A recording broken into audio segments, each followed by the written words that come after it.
Michael, I mean, if you look at the situation in the Middle East, and excuse me for this, there is a big conflict, between the Muslims and the Jews, and they're not getting along very well. Now, do you see the Muslims in here having an issue, you being Jewish and defending them in jails, and why would you really go and defend Muslims in jails? I think that's a good question, because even some of my clients reportedly have made some anti-Jewish remarks, or what I interpret. To be honest, I interpret them as anti-Israel remarks.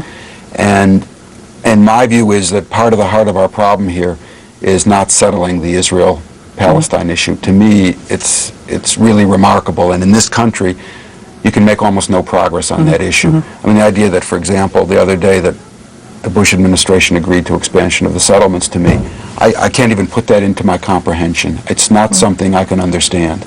I mean, how could they do something like that? And so, in my view, unless you get over that issue, I think that it's going to be less safe in the world rather than more safe. And this country has not been on the right, this administration has not been on the right side of trying to really settle that. So I look at the bigger issue. I mean, I understand why Muslim people sometimes, obviously I think, particularly in the Middle East, to be opposed to the practices and policies of Israel is obviously completely legitimate right now, and that slides over into the word, instead of anti-Israel, anti-Jewish, and of course Jews aren't all the same. I mean, there's groups in this city right now who oppose the policies of the Israelis in the Middle East. Probably the most dangerous thing also is more terrorist incidents, because every act of terrorism empowers them more. That's correct. When you want to look at why this has gotten away with in the United States, I mean, let's take Iraq. Why did 65% of the people in the United States believe that Al-Qaeda was involved with Iraq? Why did the majority believe they had weapons of mass destruction? Because when people are in fear and people were terrified after 9/11, they'll say, oh, the leader says this, we'll follow the leader. What's going to happen here? So I agree with you. If there's more incidents, it could be even worse. And of course, there's been incidents outside of the United States. Thank you so much. Okay, great. No, that was a gift. Louis, you've been an example to a lot of Muslims. Well, thank you very much. You guys that you still talk to us is great. So what can I tell you? God bless you.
1973 huh? Since it was built in 1973.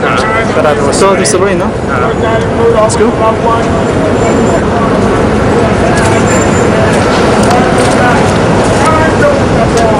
والله مؤلم جدا. تعرف أنه الشيء الذي يؤلمني أكثر من أي شيء آخر في هذا الموقع تشويه الإسلام.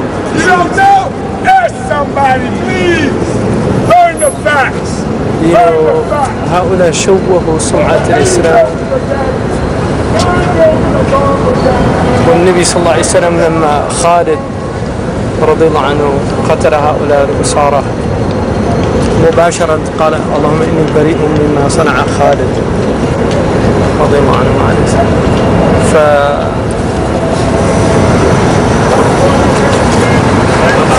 تشويه سيد الإسلام. والله كان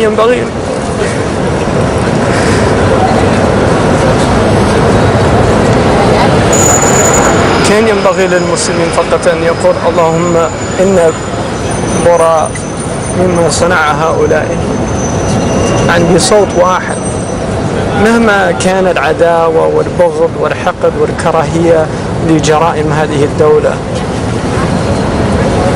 لأن والله أنا وقفت عند النبي صلى الله عليه وسلم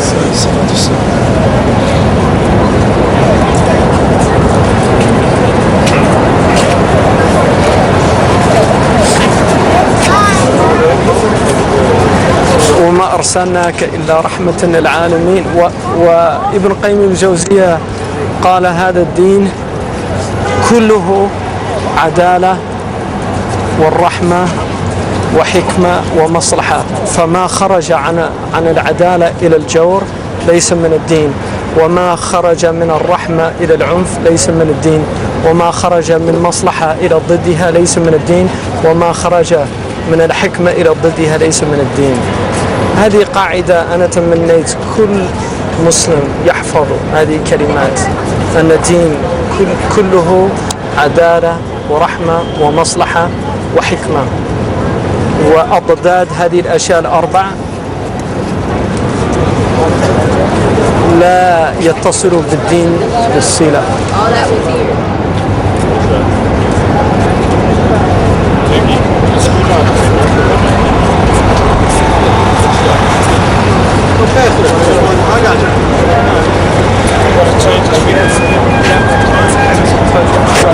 نعم.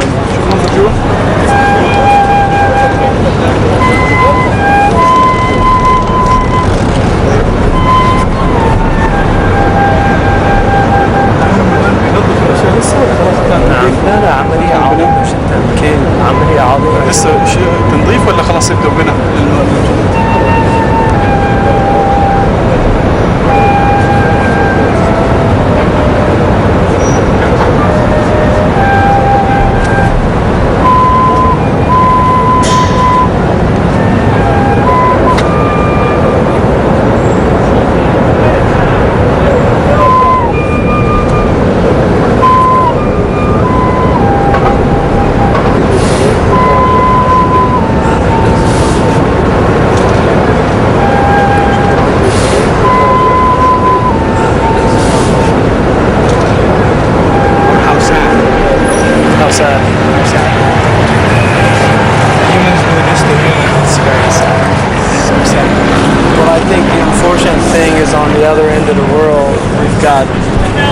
The Arabs I know watching this are going to say, look at Iraq.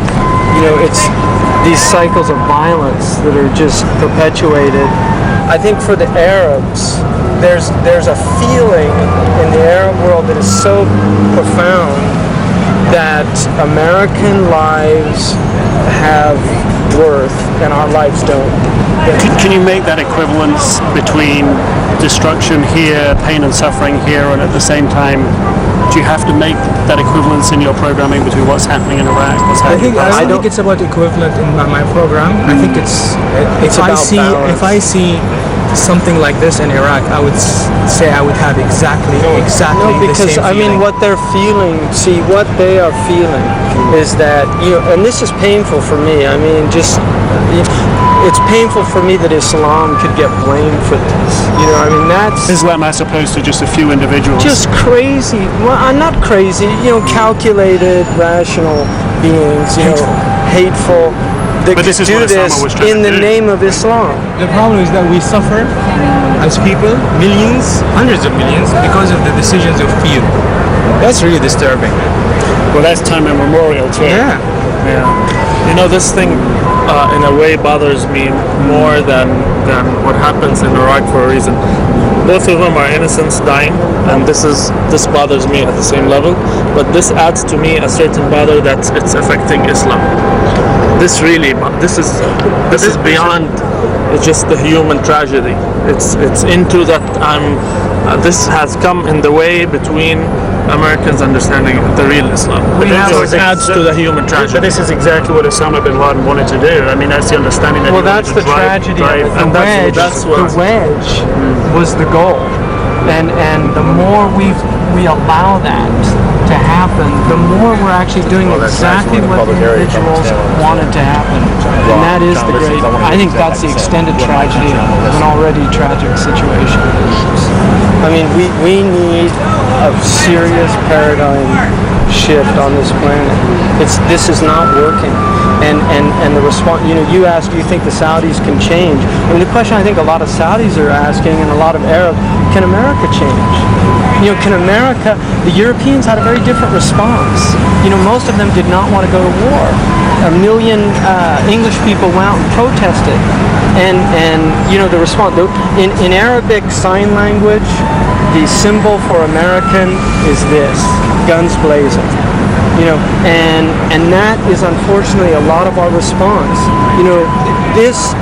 My feeling here is an immense tragedy occurred, a heinous crime, but also an immense possibility for deep introspection on behalf of this people. And I feel in a lot of ways our leadership failed to really accentuate that aspect, because it's not simply good enough to say that they just hate us. I was talking to a young guy, and he'll be in our story. And he just said, this is horrible. I says, I felt like at some point I was almost sort of having to counsel him. But he's saying, I just feel this feeling that everyone looks at us as terrorists. Well, also 15 out of the 19 hijackers that has been repeated endless times, and every Saudi, when they hear that, it's just like, I just saw him physically do it. It's just, that's not us.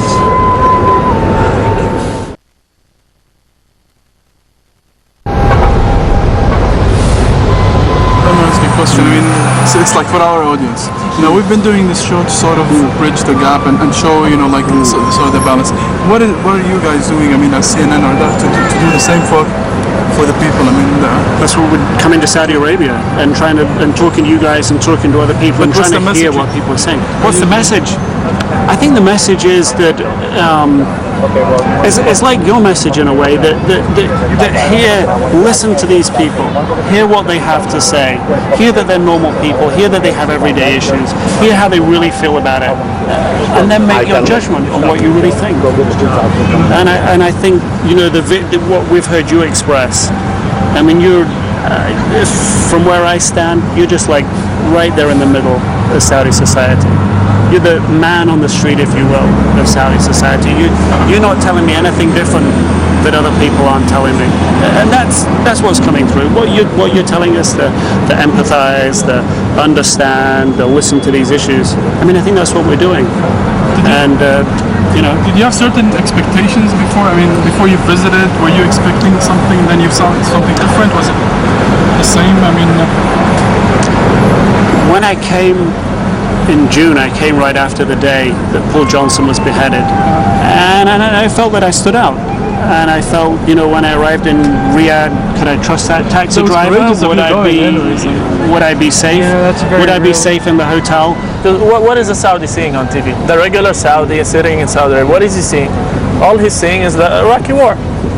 He's not seeing the Jewish person who we met today, Jewish American, who is defending the Muslims in Guantanamo Bay, and who spent 2 years of his life just defending the Muslims, looking for justice. Saudis don't see that. People in our country, when they will see the show, we will get some people who are not happy with what we're doing. They think we are, I don't know, double standards, they're biased, we distort their thinking. And we will get this, and I know we are getting this. We feel we're doing the right thing because we have to voice our opinion, and we think this is the right thing, and that's what Islam teaches us. Just go ahead and do whatever is right, and don't listen to what people are saying. And I'm sure a lot of people are watching us right now who are going to watch this and going to say, why didn't you go to Iraq to show all the massacres that are happening? No, exactly. Why And are we you actually going were to thinking about coming going to here Iraq. September 11th after 3 years of the incident, and you're not going to Iraq, and children are being killed until today? Why are you doing that? I know this is in the mentality of a lot of our viewers. A lot of people are going to... And that's why I stress to say here in this spot that this is a place not to remember this. This is the place to remember all civilians who have died, whether we are in New York or in Iraq. If I was in Iraq, I would mention New York. It's a principle, like Isa said. There are plenty of people covering the situation in Iraq. You're doing something different.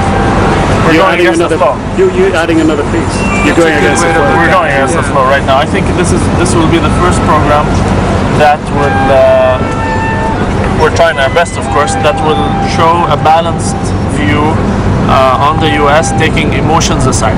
Well, we've named We're really it in the trying to push balance. emotions aside. And that's the name of the program. That's interesting. In the balance. In the balance, because justice, our symbol for justice in our culture as well as in the Arab world is the scales, and it's just trying to get beyond the emotion weighing that scale too heavily on one side